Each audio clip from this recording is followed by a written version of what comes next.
So here we have the results of transplanting the navigation unit box onto the EvaTech Goat 22 mower.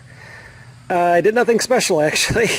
I simply took the navigation box, which has the Pixhawk flight controller in it, and I actually just attached it to the skull and did some tests. I just used Velcro to mount it temporarily, and I used some tape to put the telemetry antennas off the back. And I did hardwire some brand new servo control lines and a power line. So it's all temporary. I just wanted to see if the placement would mess with the magnetometers, how it behaved with all the RF that interference that this machine is probably generating. And I was pleasantly surprised after doing a couple things. First thing I did was configure the Pixhawk and the Tyrannus transmitter and the RC receiver that's in here to match the stock transmitter receiver pair that comes with the Goat. So basically I mapped channel 1, channel 2, channel 3, channel 4 to the correct control units so that it mimics exactly what the stock transmitter would do and the stock receiver. And so when I hooked it up, all the new equipment behaved correctly. So, you know, pressing the left stick to the right would start the engine, and everything else behaved exactly the same. That was going to guarantee me success. The only thing I needed to do was go into Mission Planner and change the default throttle channel for the Pixhawk from 3 to 4, channel 4. And that's really all I did. And it worked out pretty well. So I was able to drive it around, and then I created a mission, and my mission actually was to cut that lawn over there. That's a 1-acre piece of property on that side of my house. And I created a survey grid over it using Mission Planner. It did. What I told it to do is go down that driveway for about 200 feet and then turn into the lawn, and I started the engine and let it basically navigate itself. And I'll have some video of that soon. I didn't catch anyone who was doing it, but what happened was that this kind of drove like a drunken sailor in the first time around, and there's a bunch of reasons for that, and that was kind of to be expected. I didn't expect it to be finely tuned and drive straight as an arrow. So the couple of reasons are, the first one is it was driving like a drunken sailor because I did not follow all the prescribed setup for the Pixhawk and ArduPilot, and I started looking at some of the videos about doing that rover setup, first time drive setup kind of stuff. So I'm proceeding to go through that now. It's a nice day out, so I've sat down with a lawn chair and a laptop, and I started doing some of that fine tuning, setting up its turn radius and velocity, setting up its throttle, max throttle for default throttle for cruise speed, and going through the videos. They have really nice videos up on ArduPilot about that, and so I'm just kind of following them step by step. So one of the things that is kind of hard, most of that video and most of the stuff is designed around RC cars and RC planes. Obviously this is a little heavier. So when it came to setting up the compass and setting up the accelerometer, I basically took the Pixhawk out of the box that it's in now, took it to my PC and did those basically in the house. I know they won't be accurate. I know that the compass will be affected totally different once it's on this chassis, but it was the best I can do. There's no way for me to like move this chassis around, flip it upside down, etc., that it asks you to do an automatic configuration. So I did that just to get things going. That got me where I needed to be. So once I get through the fine-tuning, I expect it to not drive like a drunken sailor too much on flat surfaces. But that gives us the problem number 2. Problem number 2 is this. It's interesting. So on the blacktop, as I'm driving in automatic mode, I notice that it drives pretty straight.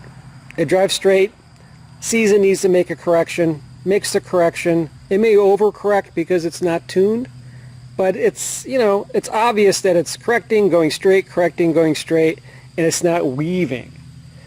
Once I get on my lawn, that's a whole other subject, and what I think it is these caster wheels. So this is a real rear-wheel drive vehicle, right? So it's pushing these casters along, and they're mighty beefy, and they can get over most bumps, but they kind of steer and turn and kind of catch the grooves in my lawn, and my lawn is a rural lawn with lots of bumps and creases and divots and potholes. So these wheels will catch one of those, and it'll cause the machine to turn. And it'll take us, you know, a millisecond or two for the machine to recognize that that's been basically pulled off course, and it'll correct itself, but it might overcorrect itself as it's going over bumps, and it just kind of constantly does that with these caster wheels. So my plan is this. I think this thing would probably be better off driving backwards and dragging the caster wheels over bumps than trying to push through the bumps with the caster wheels. So I'm actually going to take the flight controller and turn it 180 degrees inside that box. I'm going to take the GPS unit, spin it 180 degrees, and basically inside Mission Planner configure the Pixhawk so the servo outputs for steering and throttle are basically inverted.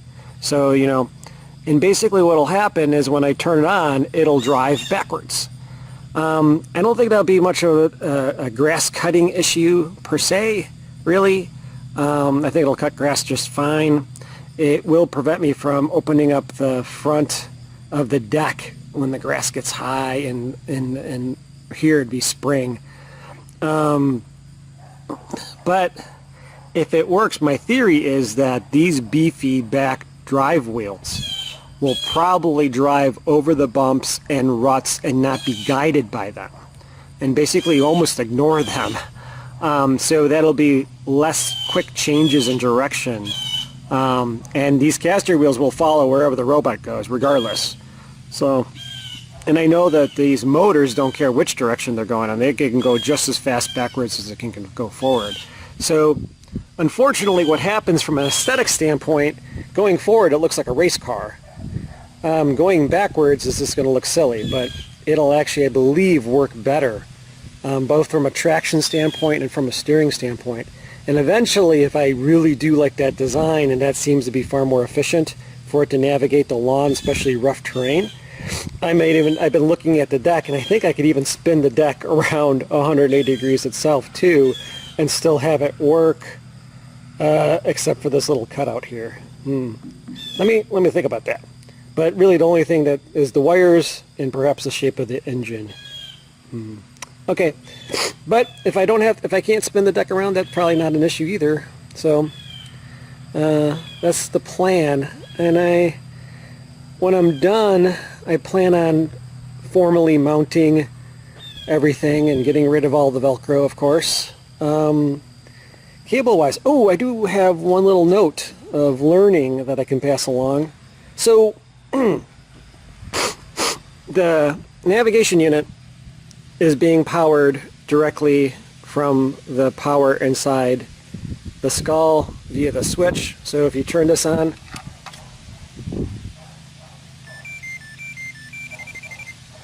so not only does it power turn on the navigation unit and give it 24 volts, but it also gives the brains inside here 24 volts, and they both turn on together, which actually works well. It's not fully armed until you press this button and hit the arm on the remote, so it's safe, and it works well. But when this is off, right, that's off, nothing is powered. I was tempted to update the Pixhawk using USB in place. So I took this lid off, and I didn't want to disconnect all the wiring and all the stuff that's in there. And what I think happened was, when I powered the Pixhawk, I don't think the speed controller, the proprietary speed controller that's in here, is optically isolated electrically. I don't think.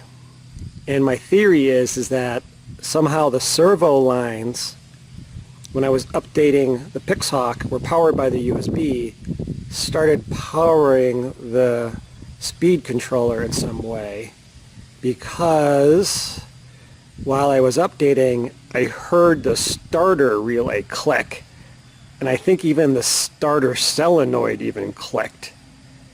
And that's very concerning. That tells me that power was going out the servo line.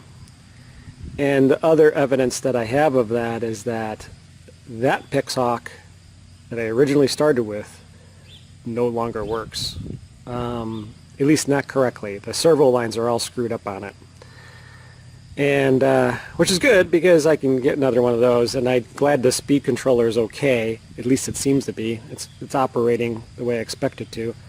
But I did have to get another Pixhawk. So, word of warning, if you're going to power this thing differently and incorrectly, disconnect it first and then update it.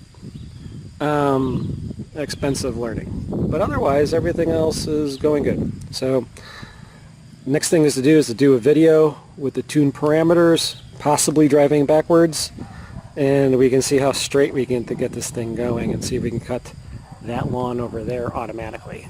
Fantastic. Talk to you soon.